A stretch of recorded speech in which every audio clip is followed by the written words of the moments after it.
Camões começa assim o seu poema após a morte de Dom António de Noronha. Da vida foi privado, Teónio meu ainda em flor cortado. Teónio meu? Que alcunhazinha é esta? E meu? Imagina que um amigo meu morria. Não ia dizer tipo Joãozinho meu? Não sei, não é um bocado suspeito. Ainda por cima tendo em conta que este conceito da flor cortada tem na tradição épica um cunho erótico. E o que me leva a crer, será que Camões era gay?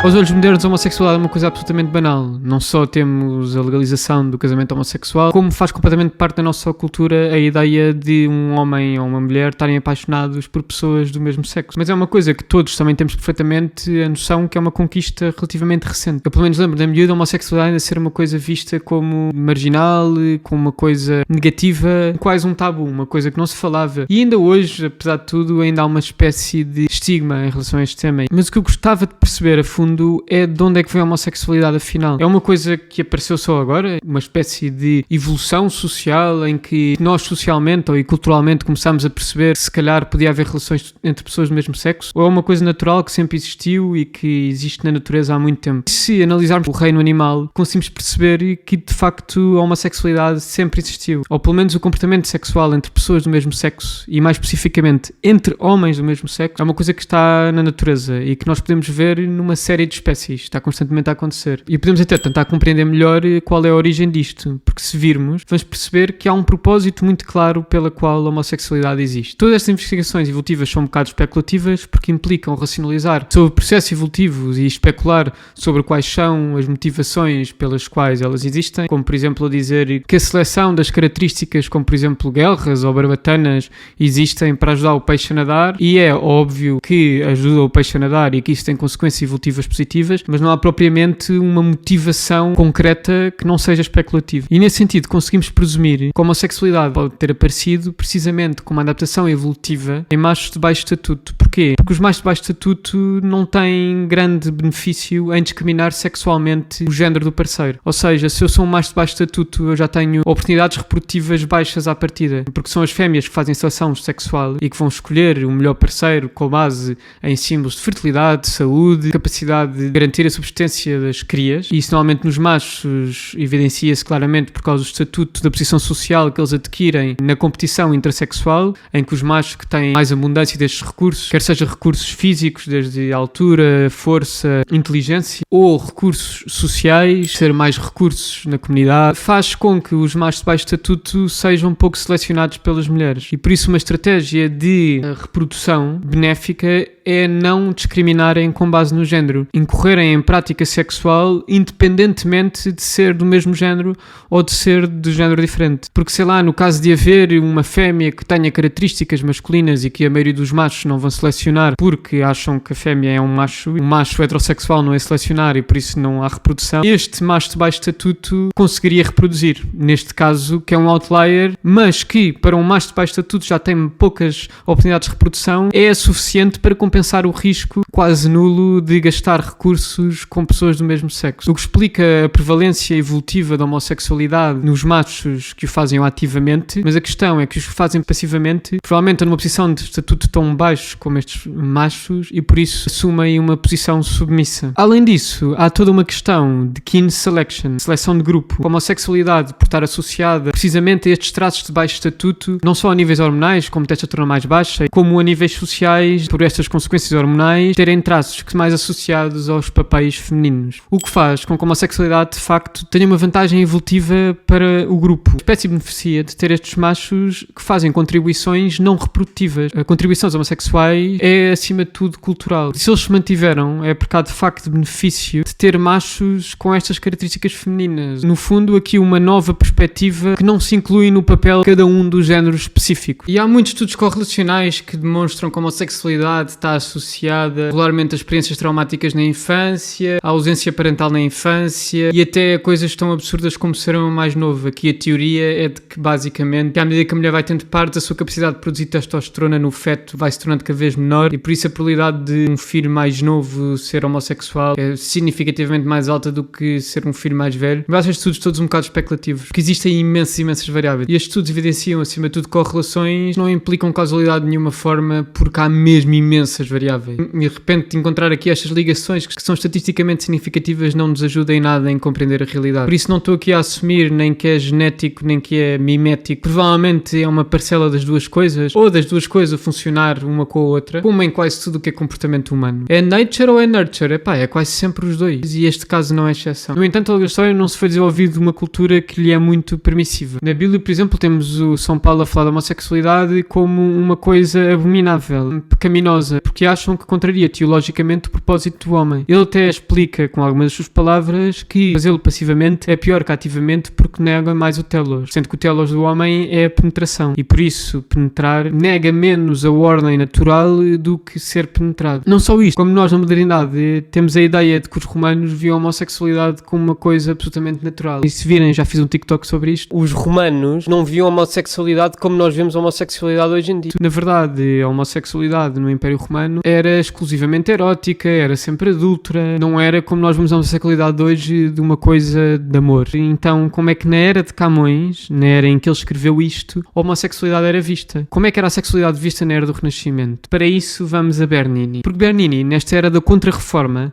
em que basicamente tínhamos o protestantismo a ganhar cada vez mais poder e por isso a Igreja Católica teve que pôr todas as suas forças em comunicar a grandeza do catolicismo e a superioridade do catolicismo, encomendou para a Praça de São Pedro uma estátua a Bernini. Bernini, que estava nesta altura com péssima fama por razões das suas relações amorosas que acabaram um bocadinho mal com o marido de uma das mulheres com quem Bernini estava a tentar assassinar o amante. Bernini nesta altura era solteiro, mas que tinha um apetite sexual no mínimo curioso. Bernini vinha então aqui de uma época em que estava com a reputação completamente manchada. Ia-se agora numa posição de criar uma peça que mostrasse de facto a grandeza de Deus, a beleza do catolicismo em relação ao resto. Portanto, eu imagino aqui nesta fase da vida completamente destruído, a orar e a rezar e a pedir a Deus que lhe mostre como fazer uma representação da beleza deste prazer que é viver em união com Deus, deste prazer que é a vida santa. E é aqui que todo este passado de pecado carnal do Bernini lhe vem à cabeça. Que ao ler Santa Teresa, ele viu ali uma coisa que se calhar mais ninguém tinha visto e que ninguém tinha ousado representar até à altura. E foi exatamente isto que ele decidiu representar, o êxtase de Santa Teresa.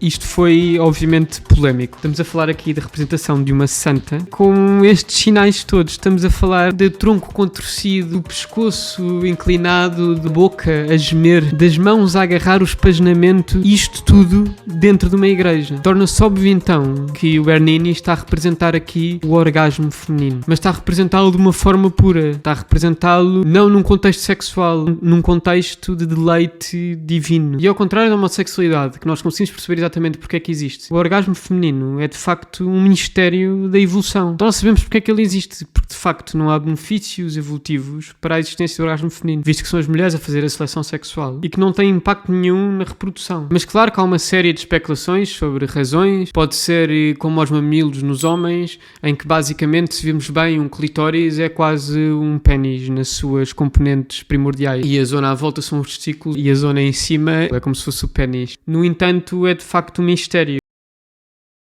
Mas o que dei por mim a pensar é, tendo em conta todo o caráter sexual e erótico desta estátua, e tendo em conta que a maioria das estátuas do Renascimento são corpos despidos, ou seja, é uma emulação da beleza da criação de Deus, que é o homem, o que implica uma representação repetida do corpo masculino e feminino completamente despidos, e quando até Jesus diz em Mateus que basta olhar para um corpo de forma luxuriosa que estamos a cometer adultério, até que ponto é que estas estátuas do Renascimento não são de certa forma pornográficas?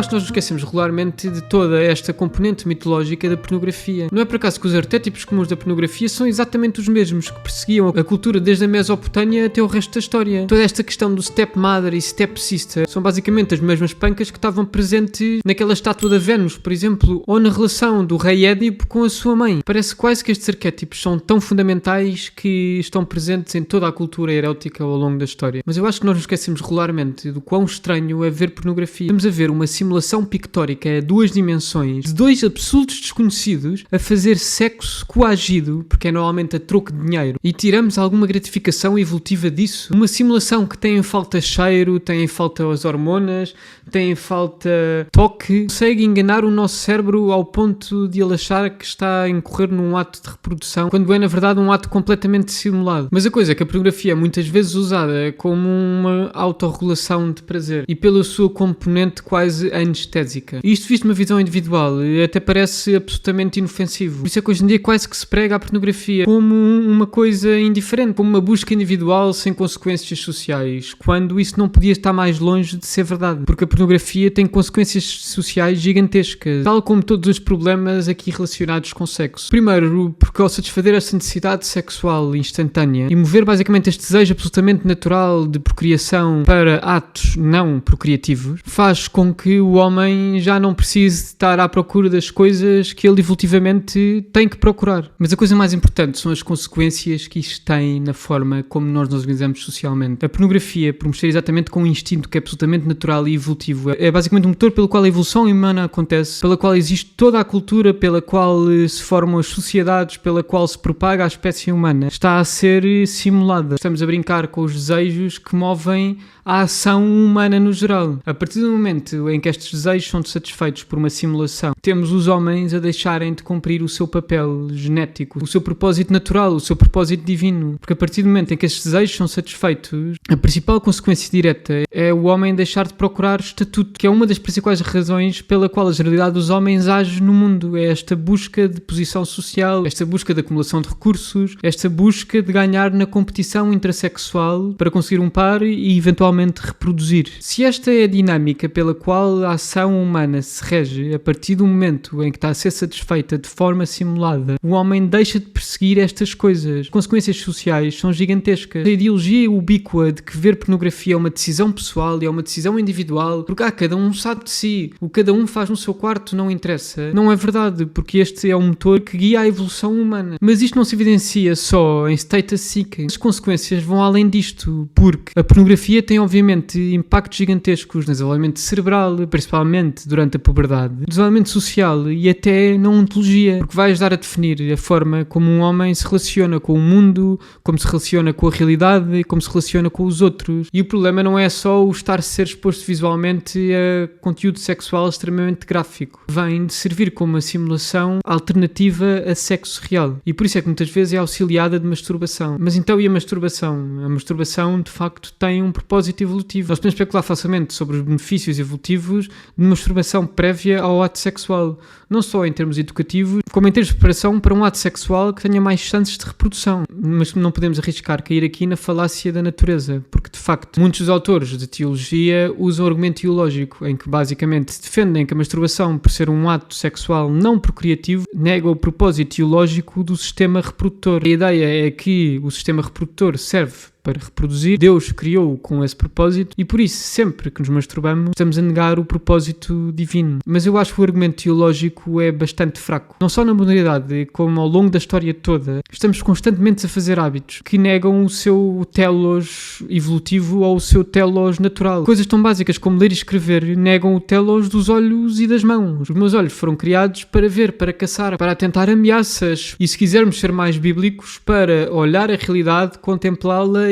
e categorizá-la, que esse é o papel de Adão, é ver o mundo à sua volta e categorizar a realidade para ordená-la. E nesta perspectiva evolutiva, todos os avanços tecnológicos que garantiram a redução da taxa de mortalidade infantil também certamente negam o telos, porque são uma intervenção no propósito divino da criação de vida. Porque estamos a dizer, não, já não é este mecanismo evolutivo darwiniano a decidir quem é que vive e quem é que não vive, já não é Deus a fazer a decisão, e é o homem com a sua tecnologia que decide quem é que subsiste. E nesse sentido, toda a modernidade, desde a medicina à literatura, à arte, negaria o seu propósito teológico. Mas não é para eu achar o argumento teológico fraco que a masturbação passa a ser correta. De facto, há muitas coisas que me levam a crer que as consequências da masturbação não são boas. Principalmente quando falamos nas consequências hormonais. Ouve-se falar muito, e se calhar até já experienciaram, esta ideia da post-nut clarity, que é basicamente a clareza que vem diretamente das consequências hormonais da ejaculação. Ou seja, aumenta a dopamina, que cria um estado de calma e de clareza e de geral bem-estar, que existe na verdade como uma recompensa biológica pela participação no ato da reprodução. Nesse sentido, eu acho que o melhor argumento contra a masturbação é precisamente o facto de ser um ato egoísta. É uma coisa que se faz egoisticamente pelo prazer próprio, mas que tem consequências nos outros. Como todos os atos egoístas que na sociedade moderna são considerados aceitáveis, sob uma defesa de liberdade individual e de prazer próprio e de cada um sabe o que fazer com a vida, cada um sabe de si, na verdade tem consequências diretas nos outros, na forma como eles se relacionam com os outros, na forma como eles se relacionam com a realidade e na forma como tudo se organiza. E a masturbação aqui não é exceção. Exatamente pelas mesmas razões que a pornografia não é. E não é por acaso que eles vêm tantas vezes de forma conjunta. Miguel, o que é que trata hoje a crónica? Eu hoje vou falar de mulheres nuas.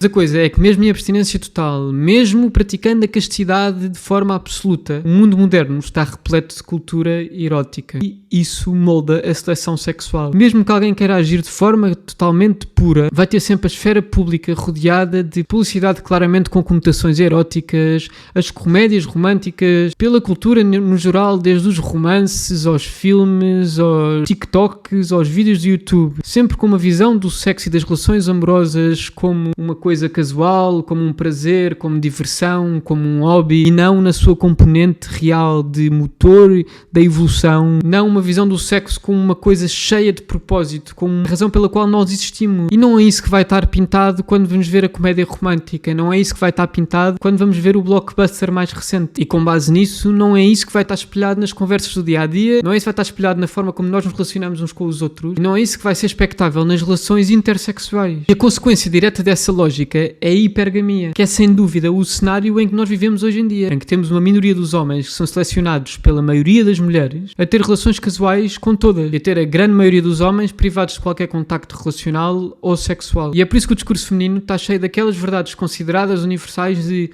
todos os homens são assim, todos os homens traem, todos os homens são isto, todos os homens são manipuladores. Mas não são todos os homens, são a minoria dos homens que a maioria das mulheres seleciona, precisamente porque eles têm estes traços. Quando na verdade a grande maioria dos homens nem sequer participa no jogo. É só ver as estatísticas. Por definição, a grande maioria dos homens são incels, no sentido em que são celibatários involuntários, em que basicamente têm menos relações sexuais do que queriam ter, têm menos capacidade de atrair parceira do que gostavam de ter, e é aqui que se acentua a competição intersexual. Todo o movimento Lux Maxing não é nada mais que um desses mecanismos. É basicamente tentar compreender a fundo a lógica da atração. Como é que as mulheres fazem esta seleção? Porque é que as mulheres estão a escolher estes homens? E tentar mimicar esses símbolos. E tentar perceber a fundo estes mecanismos por trás da atração. E numa coisa que eles estão certos é precisamente nisto. Há de facto leis universais, biológicas da atração. Mas é importante não descartar todas as coisas que são contextuais e culturais. A atração biológica universal é o que nós estamos sempre a falar. São todo tipo de símbolos biológicos, normalmente através de fenótipos, que simbolizam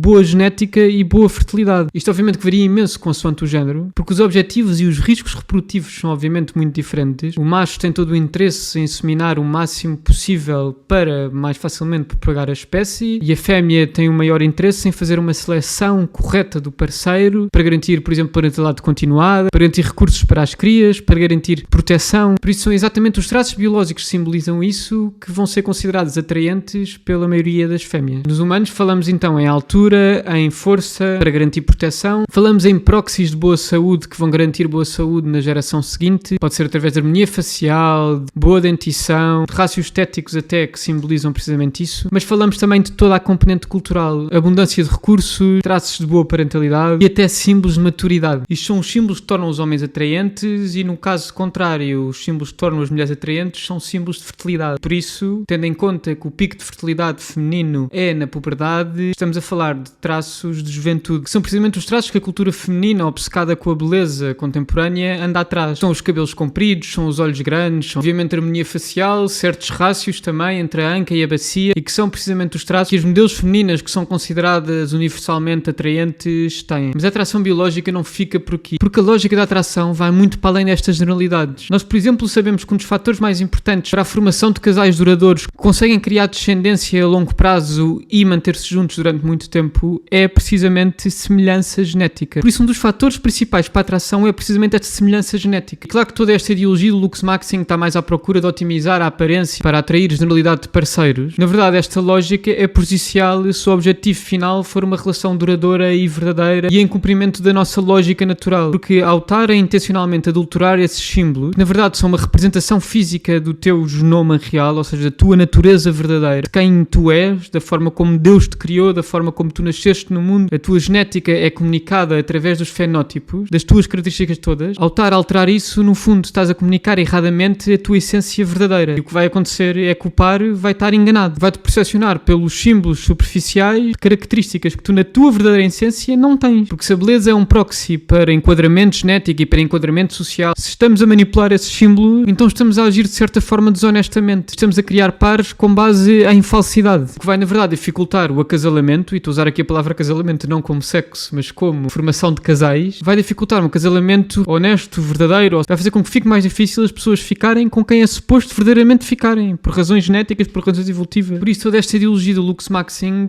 é uma otimização para uma farsa, e por isso vai ser sempre supérflua, e vai ser sempre uma farsa. E isto só a falar das coisas biológicas, porque a atração vai muito para além de genética. Nós sabemos, por exemplo, que os chineses valorizam muito a pele branca, e nós, se calhar, cá no Ocidente valorizamos muito a pele bronzeada. Sabemos que há certas culturas que acham mais tecido adiposo mais atraente, e isto em termos gerais, mas também em termos específicos, a cultura conta mesmo muito. Por isso, mais uma vez, esta cultura hipergâmica está a impedir que as pessoas que são feitas umas para as outras não se encontrem, porque estão a esconder os seus traços genéticos, estão a esconder os seus traços sociais, estão a esconder os seus traços culturais em prol de ser geralmente apelativos, quando esta seleção não é uma coisa geral, é uma coisa altamente seletiva. Ninguém está interessado em atrair o máximo de pessoas. As pessoas têm que estar interessadas em encontrar o seu par perfeito, a pessoa com quem se encaixam verdadeiramente. Se nós estamos constantemente a disfarçar os nossos encaixes, quando chegamos ao fim do dia, claro que as peças não vão encaixar. E por isso é que as consequências dessas sociedades hipergâmicas é precisamente casais menos duradouros, é precisamente maiores taxas de divórcio, é precisamente menos reprodução e muito mais insatisfação. Nós temos mais que provas que estes relacionamentos casuais e toda esta lógica à volta da hipergamia faz com que as pessoas fiquem muito mais insatisfeitas, fiquem muito mais desconfiadas umas das outras, fiquem muito mais longe de plenitude, de satisfação, de felicidade, segundo todos os proxies que queiram analisar de bem-estar. O ato de perseguir estas coisas vápidas vai deixar toda a gente mais miserável. Mas então fica a pergunta, se vivemos uma cultura hipergâmica, se é esta a realidade com a qual temos de lidar, se temos a maioria dos homens involuntariamente celibatários, o que é suposto fazer-se? Porque de facto, imaginemos o cenário em que alguém nasce de facto com esta escassez de recursos, nasce com uma genética que não é geralmente apelativa, interesses que não são geralmente considerados atraentes, e ainda por cima nasce numa sociedade em que isso é altamente ostracizado, em que são vistos como falhados ou que são vistos como outsiders. O que é suposto essa pessoa fazer? E eu acho honestamente que passa por aceitar essa condição, por aceitar o mundo em que nós estamos e por seguir causas maiores. Não no sentido derrotado, mas no sentido contrário, de estar acima disso. Nós sabemos perfeitamente ao longo da história que nem toda a gente é chamada para servir através da reprodução. E para quem a reprodução não é uma coisa que aparece esporadicamente ao longo da vida, se calhar esse não é o seu papel. Mas se calhar até vem a ser.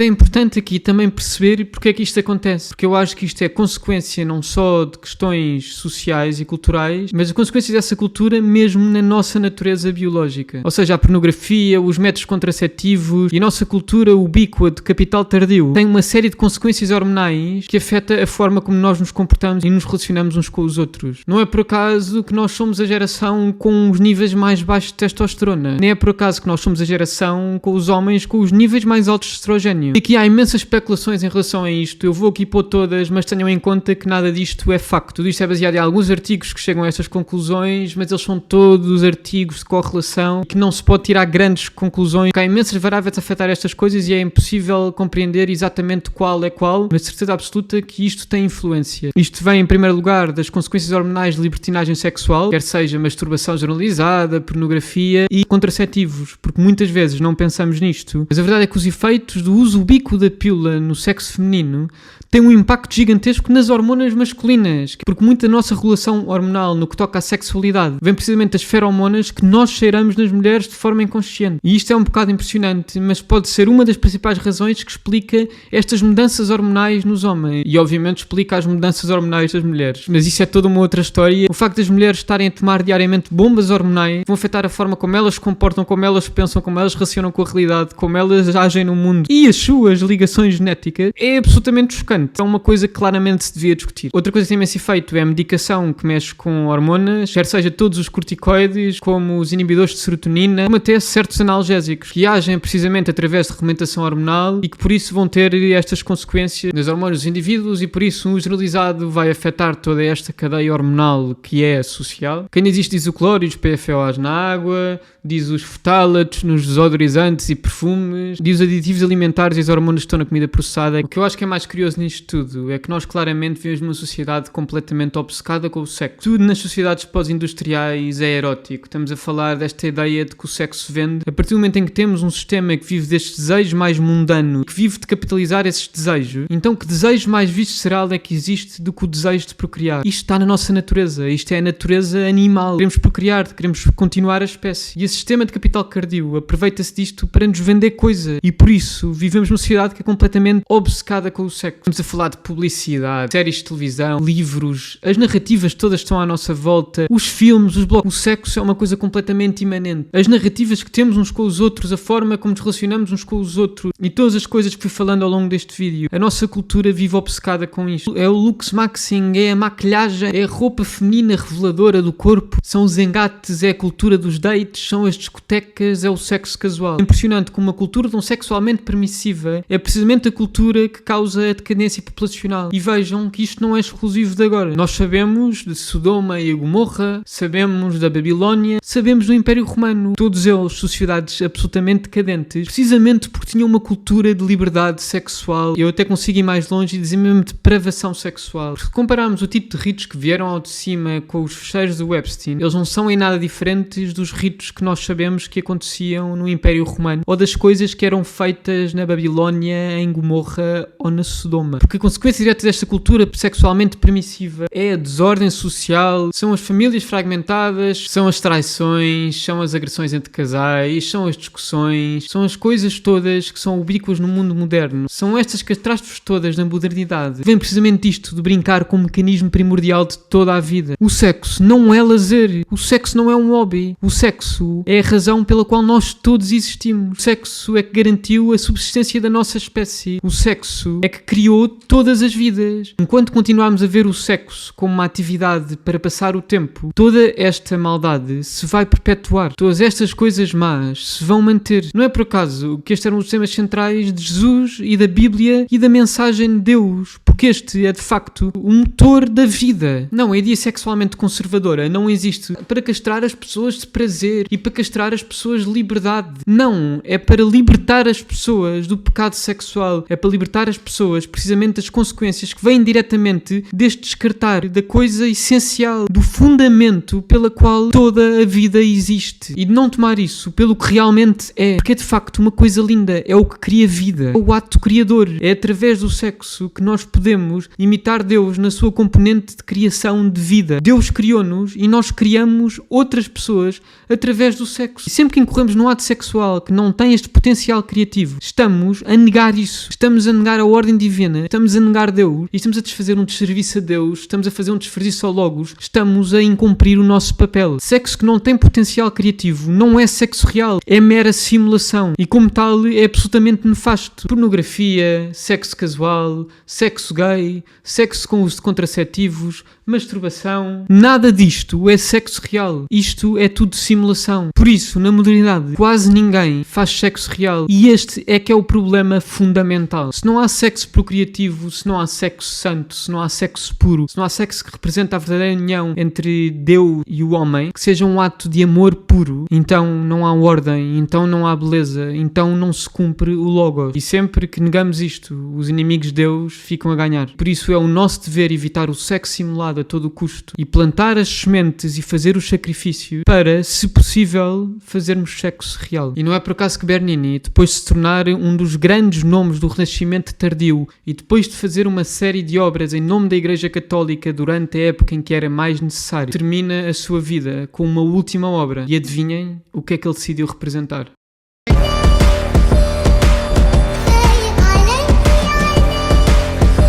Se o Camões era gay, eu não sei, mas ele diz-nos assim: mas eu, lustrado com o santo, raio na terra de dor, de confusão e de espanto, como hei de cantar o canto que só se deve ao Senhor. E eu espero que este vídeo tenha servido como uma aula de canto.